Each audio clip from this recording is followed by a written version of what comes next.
Incoming transmission.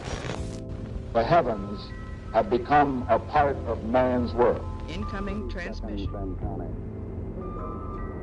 Incoming transmission. Tranquility Base, this is Houston. Can we get both of you on the camera for a minute, please? Call me Jackson.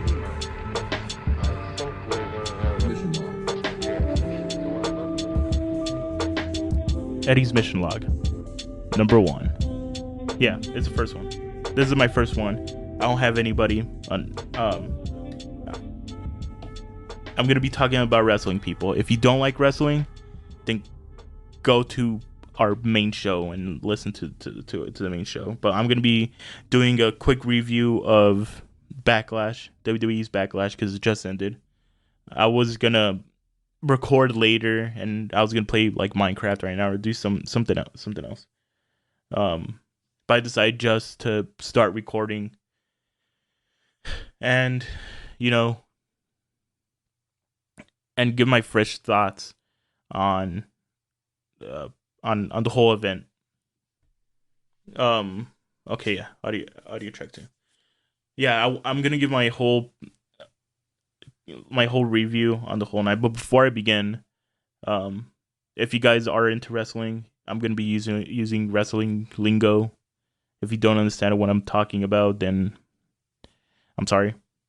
But yeah, the weeks leading up to this event, I wasn't really that excited for it because there wasn't anything that caught my eye to branch out into the storylines, into the next storylines.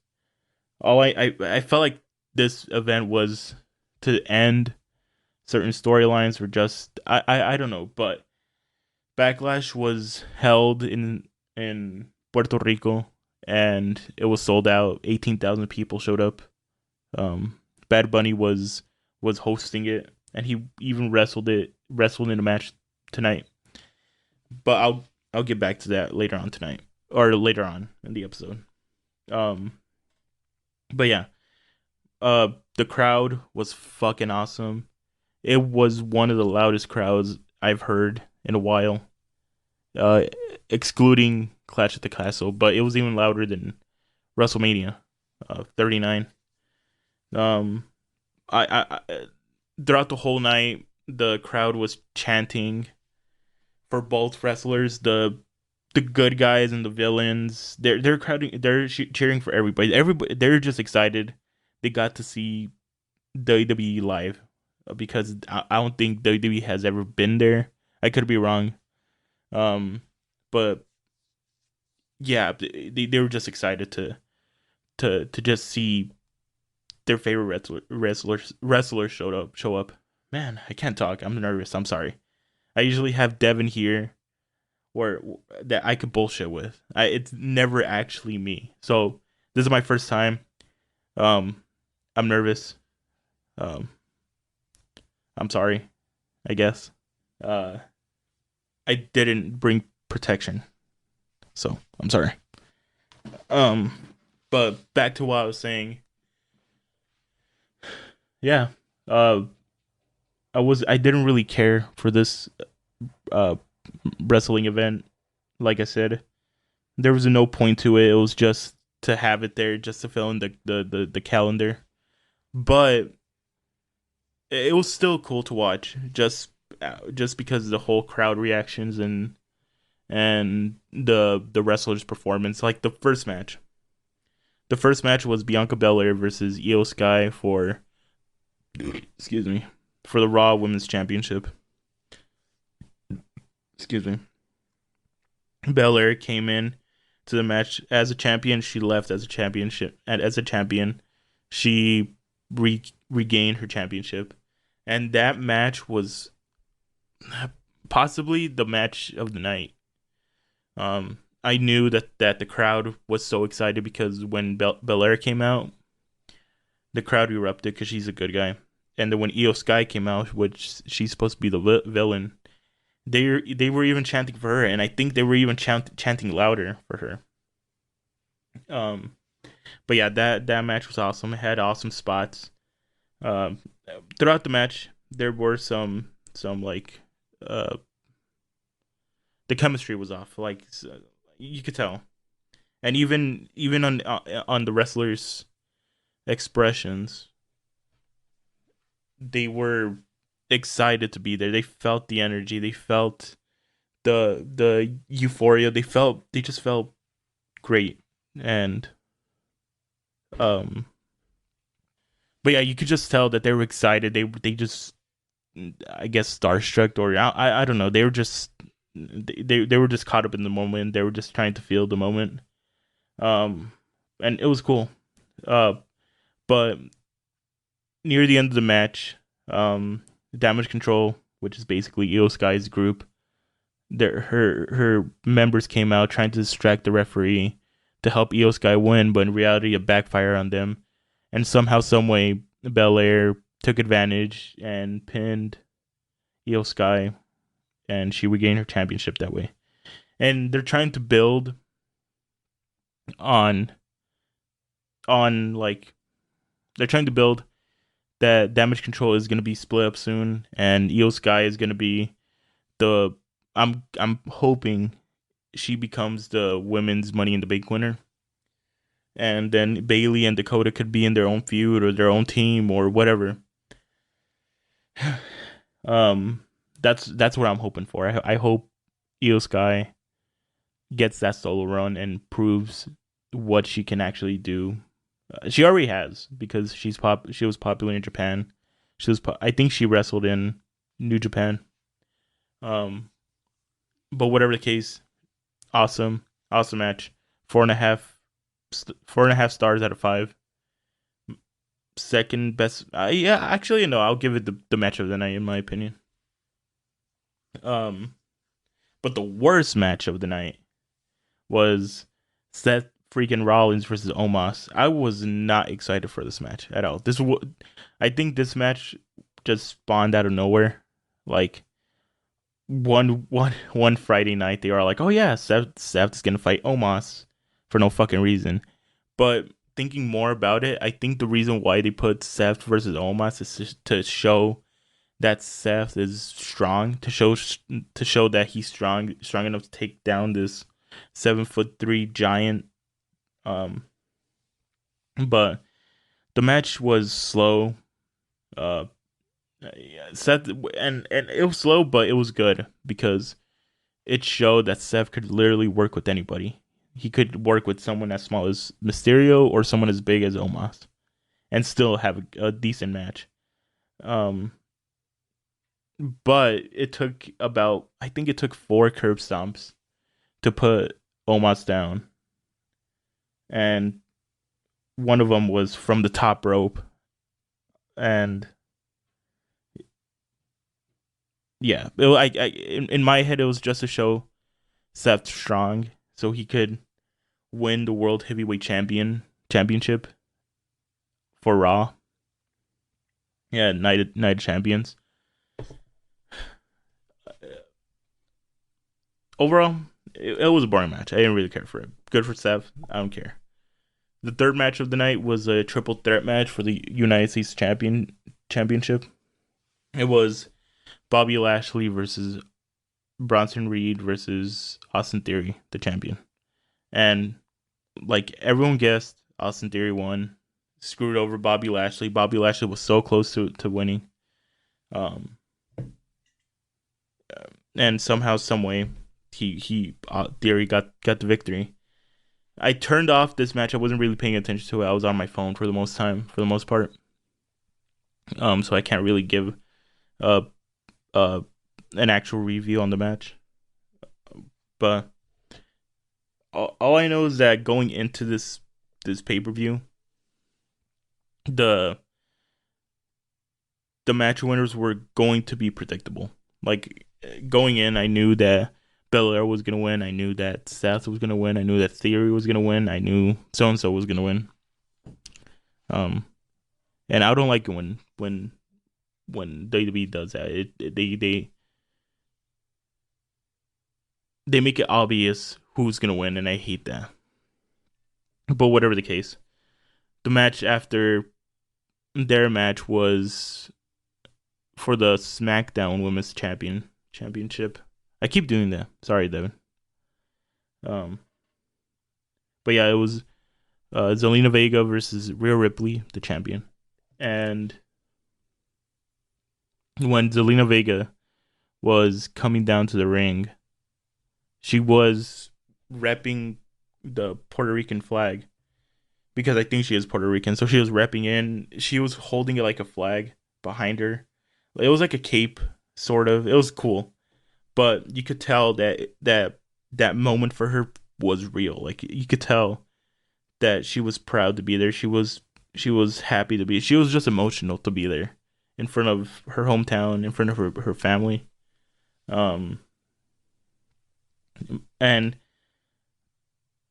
that match, it was good. I was I was distracted at when I was watching it. I was doing something else. I think I was playing Minecraft with Devin and the boys, but from the highlights I saw on Twitter and on Instagram, I saw that Zelina Vega got a chancla from her mom because her mom was sitting in the front seat, in the front row. I mean, she handed her a chancla, and the commentating team said something along the lines of, "If you all letting kids know what the chancla means, and Rhea Ripley is gonna be in for an ass whooping," something like that, something along the lines. And she threw the chancla at Rhea Ripley, and Rhea Ripley got pissed. But it doesn't matter. Ripley won. She regained her championship. All good. The match after that was the Bad Bunny versus Damian Priest match, and um, both Puerto Rican, so they were repping, and their match was different because it was a street fight, an Extreme Rules match, and which basically means they get to use a whole bunch of weapons. No disqualification, no countouts, no submissions, no any of that. It was just you win by pinfalls or submissions. Um, Damian Priest came out his white attire by himself, now with Judgment Day, and Bad Bunny came out carrying or pulling a shopping cart full of chairs, trash cans, kendo sticks, and a few other weapons. And again, I was distracted. But all I know is that match must have been entertaining as hell because um I was watching the highlights on Twitter, and it seemed entertaining. Even Carlito came back, and when Carlito came back, the crowd went nuts. That was one of the biggest pops I've heard in a long time. Not the biggest pop, but one of the biggest pops. Um, and he did his thing. Honestly, Carlito should do one more run with the WWE.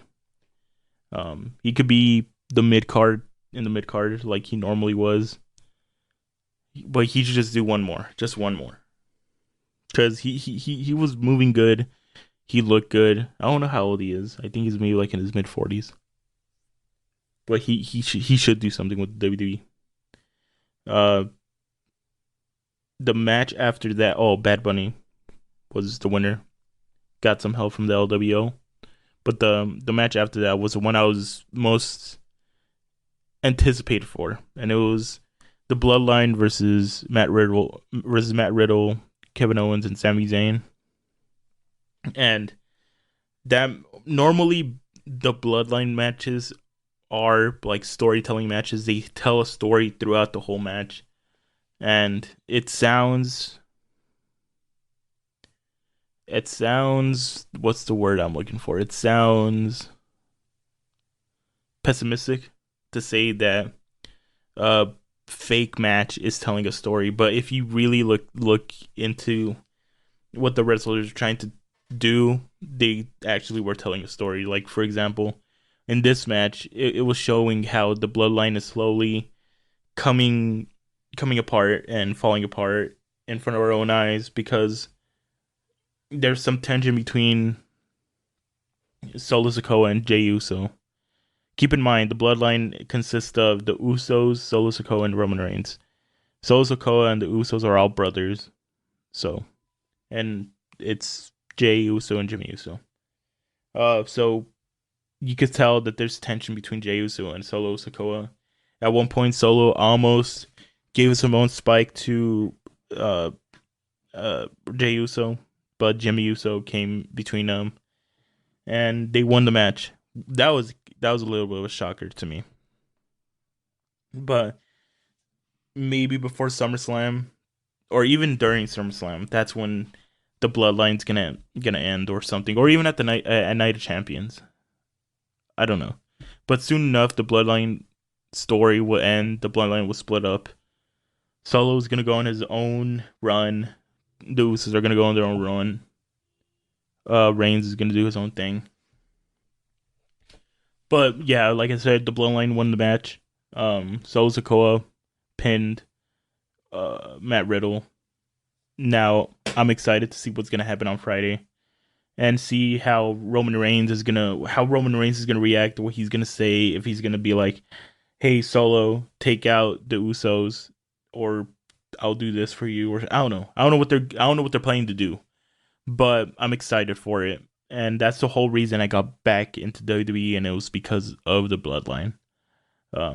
Because I'll explain in a moment, but the main event was Cody Rhodes versus Brock Lesnar.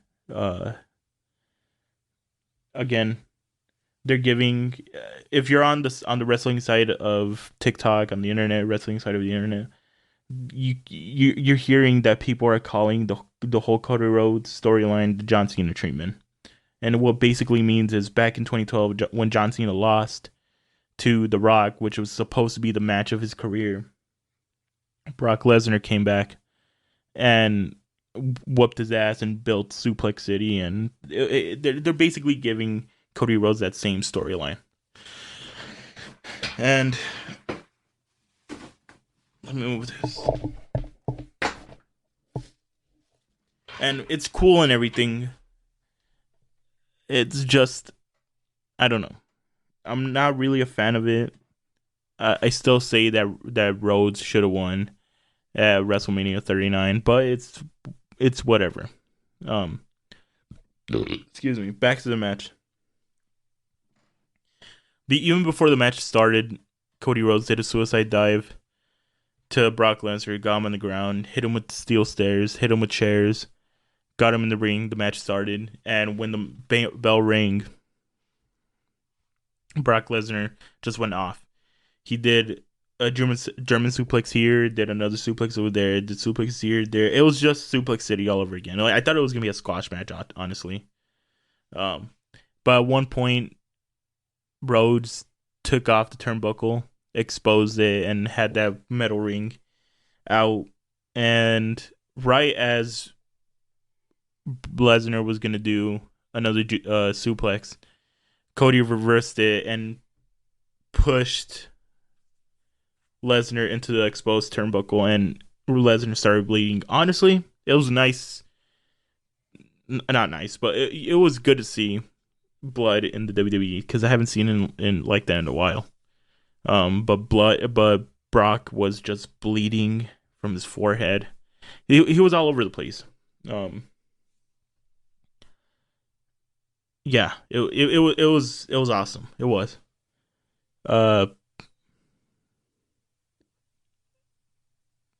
Near the end of the match, I'm sorry, Devin. I know I say ums. I'm sorry to the audience. I say ums a lot, but it's a way for me to not stutter so much. So bear with me. I'm trying here.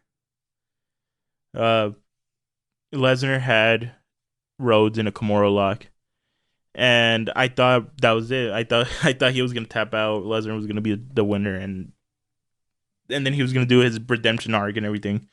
But Rhodes rolled up Lesnar, got the 1, 2, 3, won the match. He walked off, but Lesnar was just on his knees, just confused on what just happened, even though he had him in a Kimura lock. Whatever. Overall, the night, I'll give it out 5 stars. The whole event, I'll give it like a 3 out of 5.